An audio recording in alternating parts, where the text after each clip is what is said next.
So I got a lot of highlights to hit here for 10 years of work, but wanted to acknowledge that all of this that you're going to see in the next 15 or so minutes was stimulated from Catfish 2010.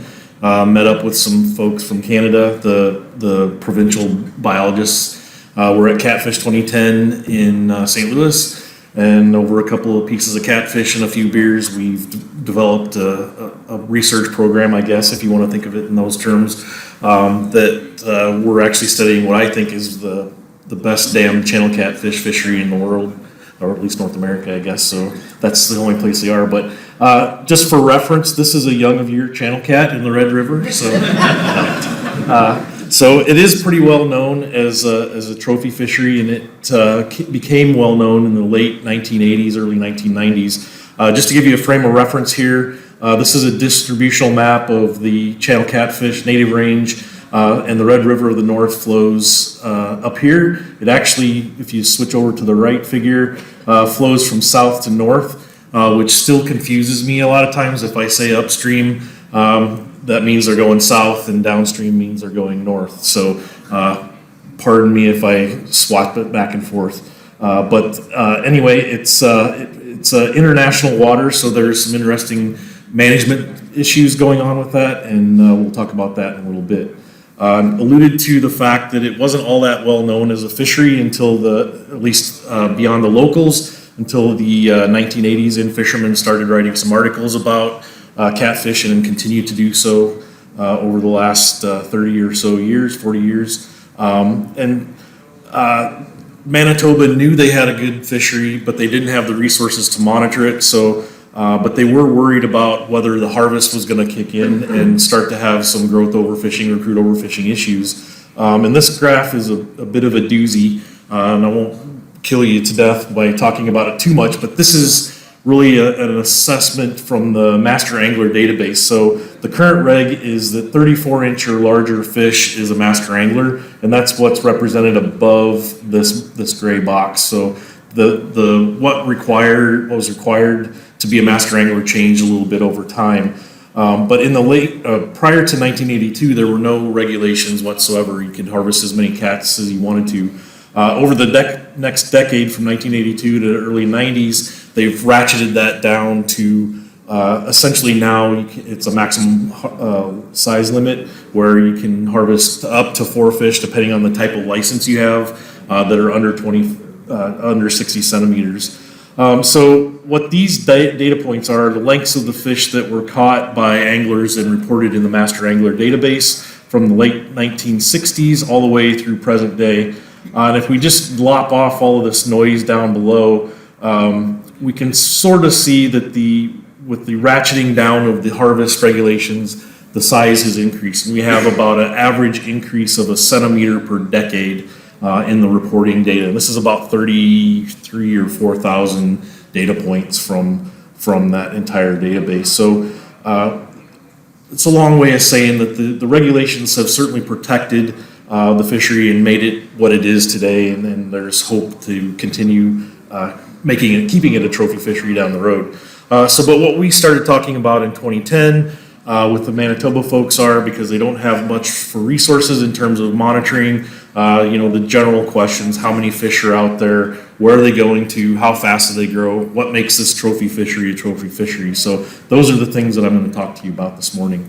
Before I do that, though, these are the real worker bees, the grad students, and a lot of other help that went along the way to actually do the analyses that I'm going to show you. And I should also mention Cam Goebel over here in the far right for me was instrumental in driving through a snowstorm in late October, in 2010, to get this ball rolling. So he got the short end of the stick by not catching any catfish, but we caught one high-fin sucker, I think.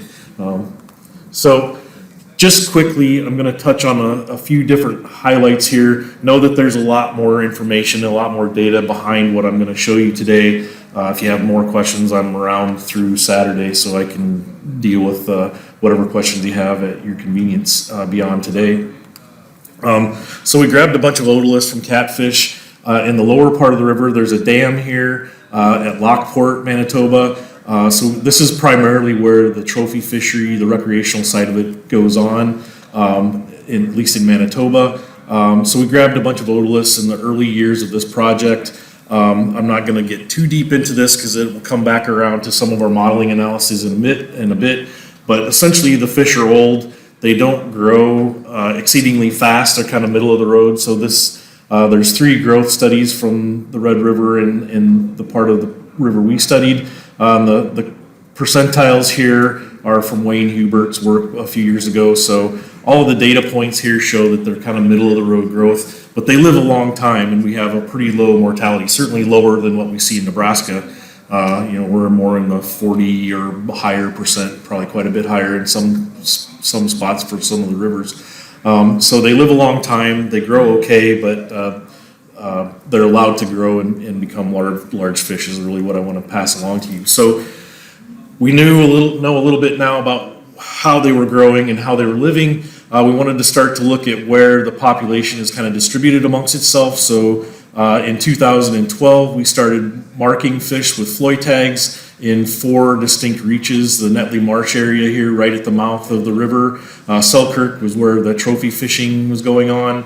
The Winnipeg River has some recreational angling, and then right at the border. And so this wedge thing here depicts kind of those 4 sampling sites, and in a loose sense represents the width of the river.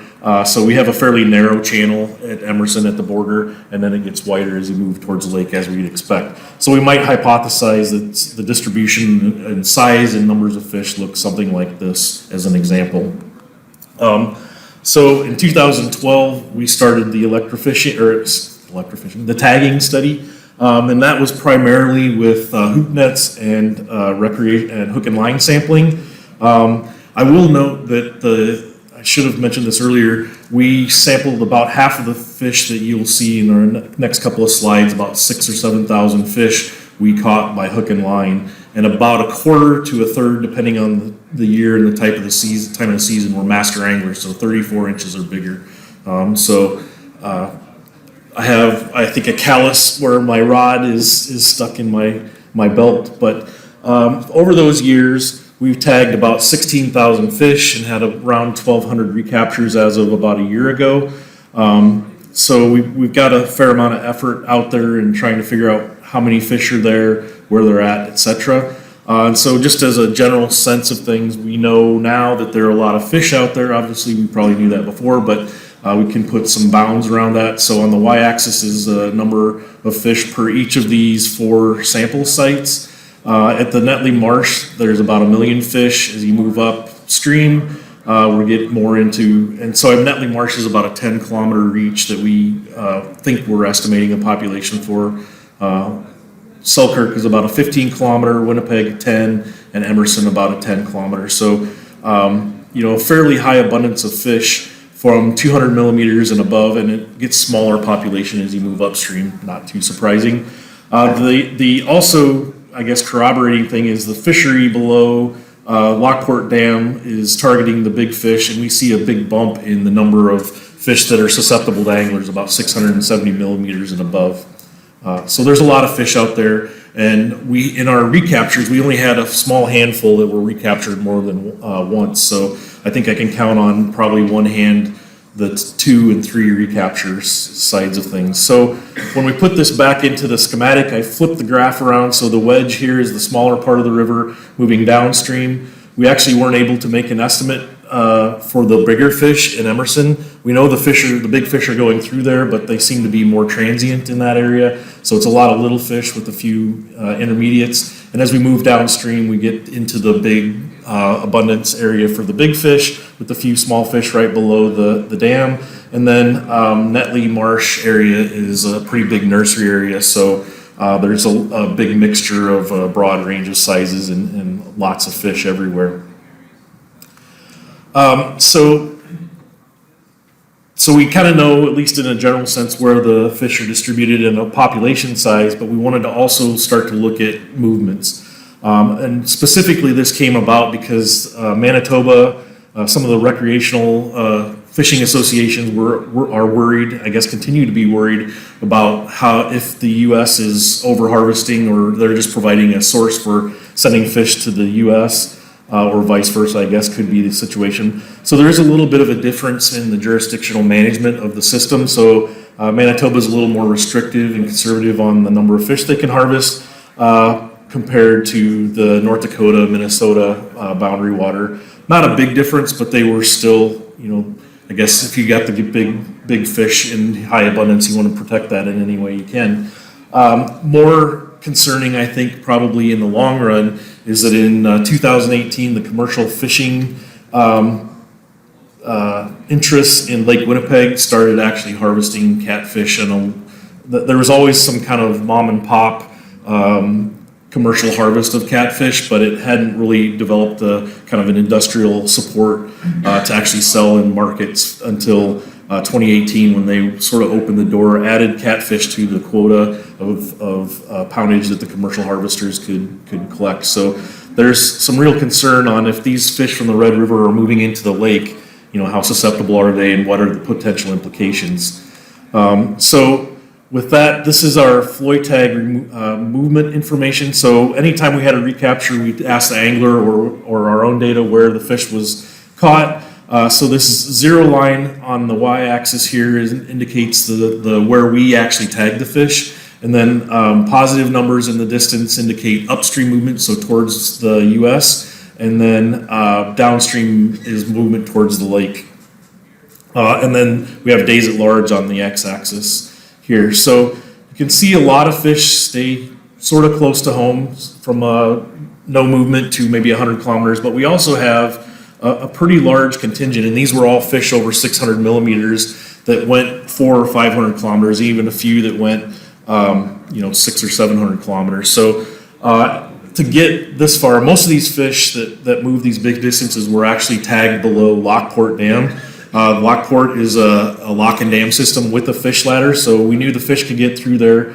There's also a couple of low-head dams farther upstream in Minnesota. Drayton is a bit of a barrier at low water, and then some of the other low-head dams farther up in the red are less of a barrier. But so we've got a lot of movement and a lot of fish moving north, and that's what our Floy tag information showed.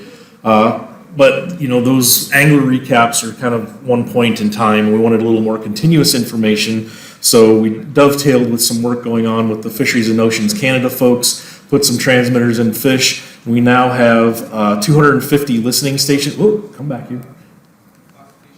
250 or so listening stations. Each one of these dots indicates where we are looking for fish in a passive system. We're actually doing telemetry on channel cats, lake sturgeon, walleye, freshwater drum, bigmouth buffalo, common carp, and we just threw a few burbot in in the last year, but also a few more this month. Actually, we're going to start trying to find a few more. So it's a much larger project than just a channel catfish, but we actually have the ability to really kind of catch where these fish are moving to and from. And I know you can't see the locations here. I'll walk you through. This is just a general sense to give you a feel for what our data look like so far. We're only a couple years into it. So on the far left, we'll start with this one. So this is Lockport Dam here. We tagged the fish. It moved down to Netley Marsh, almost to the lake. It kind of bounced back and forth that area a bit over the course of about a year. So this fish was tagged in Winnipeg, moved downstream through the dam, and then is somewhere in Netley Marsh now at large. And then we had this fish here. We tagged it in 2016. This is Winnipeg, city of Winnipeg. It moved down to the border, and I think there were some nefarious election things going on at that point. It decided it didn't want to immigrate to the U.S. and went back to Winnipeg. So you can make your own decisions on that fish, I guess. But and then we have the champion here. This was a larger fish. We tagged it below the dam here in the Red River. And this is only over the course of about 3 months. We tagged it in June, actually 4 months. Tagged it in June, and by late September, this fish had moved all the way, bounced around in the lake. There's a point in the lake called the Narrows, which is a transition between the South Basin and the North Basin. It went almost up to that Narrows, came back down, hung out in the Winnipeg River for a little while, and then came back more or less right to where we tagged it. All told, that was about 2,000 kilometers in about 4 months. So I don't know what the heck that one was thinking, but we have a couple others that have done that. That's probably more of an outlier than the reality of what most of the fish that we've seen are doing. So the bind with this is that our Floy tag information showed upstream movement in a little bit higher majority, and the telemetry showed some downstream movement a little more prevalent than upstream movement. So now we're stuck in a bind. One says one thing, one says the other. Which one is right? So we started to pull all of this information into some modeling approaches to things. We used a stage-structured Bayesian model to look at that incorporated the movements of both the Floy tags and the telemetry to really start to look at, if there is a big kind of source sink dynamic going on, if we allow harvest to go higher in, say, Lake Winnipeg, is that going to have an impact on the fish population in other parts of the river or the study system? So I'm jumping over a lot of things here to get to this point, but we also know that there seems to be some differential harvest going on between the U.S. and Canada. The U.S. side has, of our tag returns, about 21% of the anglers that called tags in harvested their fish, as opposed to Manitoba, that was about 6%. So there might be some worry there that fish moving into the U.S. might be a little more susceptible to harvest. So this model, then, we were able to kind of parse apart a bunch of different things, but one of the big things was looking at shifts from the lake to the river, a big shift between the dam here across the potential barriers for movement, and then the actual international, so they're just jurisdictional barrier, if you will, from a legal standpoint, in terms of how the fish population might respond to increases in harvest. So I guess the big take home here is that in any one of these spots where we increase harvest in any one unit, about a 10% increase is going to knock out the trophy fish almost immediately, no matter where you are. There is a bit of a buffering going on, so we do see that if, like as an example, if we increased harvest in the U.S. a little bit, it would only affect those fish at the lower end of the range. Like the 10% wouldn't necessarily affect the downstream portions or Lake Winnipeg. And part of that, at least in the Manitoba side, is that Netley Marsh seems to be acting as a buffer, a nice source, because that's where all the nursery areas are that we at least we've studied. So there's a potential for that population to buffer some of the harvest, but it doesn't really take long in our models to really decimate the population and show some declines, even with a 20 or 30% exploitation rate. So, which is not anywhere close to what we see in Nebraska anyway. It's probably way higher than that. So there's some reason for concern that the Manitoba folks are definitely working on and interested in. So just to kind of wrap things up, we know that the regulations at the province and actually the states, and there's a recreational fishery certainly in North Dakota, Minnesota as well, that's well known. We know those regulations are at least holding ground for now. What we don't know is what's going on with the commercial fishing in Lake Winnipeg, and that's, I think, a to be determined yet sort of thing. I didn't talk about this, but we think there's some interesting life history adaptations. They don't mature. We haven't really, I guess, fish sexual maturity is about 10 years old. We see that much younger in fish in the Nebraska area where I primarily work. They don't necessarily spawn every year, it doesn't look like. So they need that protection, I guess, under the current management regime to live long and prosper, to quote Jim Belushi in this one. So that's where we are with things right now. Over 10 years, we've tagged 16,000 fish. We got about 160 transmitters originally installed. Those have kind of petered out a bit here and there. Two important things. We pretty much did this on a hook and a prayer. We didn't have a lot of funding support, so we used volunteers to help us. A lot of those volunteers are in this room, or a few of them anyway. But they helped us tag a lot of those 16,000 fish, and without their help, it'd be a much smaller project. And the coming around to the title of my talk, 10 kilometers, is if you end for ended all the fish that we had here, or all the channel cats that we captured, would be just at 10 kilometers in total length if you end for ended them. So we saw a couple of fish. Sorry, Mark, I picked on you on the drum. You'll notice that there's only one person here that doesn't have a catfish picture, and there's a reason for that, and you can talk to him, I guess, Mark Porath. So we tried, you can take a horse to water, I guess, but can't make him drink. So fair enough. And surprisingly, only one trip to the emergency room. We did find out that socialized medicine isn't quite as fast as you might think it is. So this is a catfish spine in the crotch. Where are you at, Marty? You got a scar? Marty was using the international sign of discontent at me, and the next day, catfish spine wedged into the crotch of his middle finger. So that's just dig it, Marty. But so we're continuing to look at a lot of stuff here. In terms of where the movements are what the movements are telling us. We're working on some more refined models to look at harvest and try to get a better grasp on how that's going to really impact things as the commercial fishing comes online.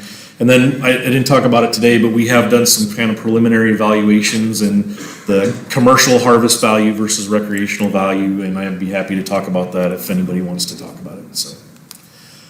Like I said, this was a project of many checkbooks and not a lot of money in it from anyone, but there's a lot of funding agencies and a lot of partners, and certainly couldn't have done what we've done over the last 10 years without that. So with that, if there's any time, I'm happy to take a question or two.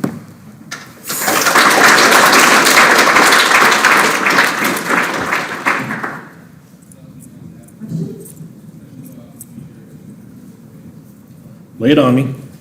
How many drum did you catch? All of them when you were there.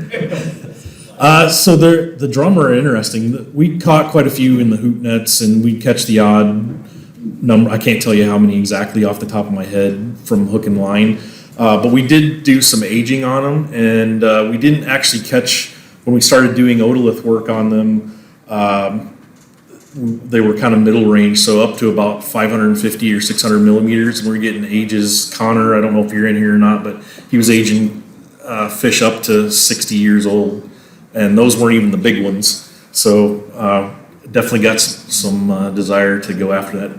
And there is some worry about overharvest of drum. Actually, the immigrants to Winnipeg are harvesting a lot of them. So.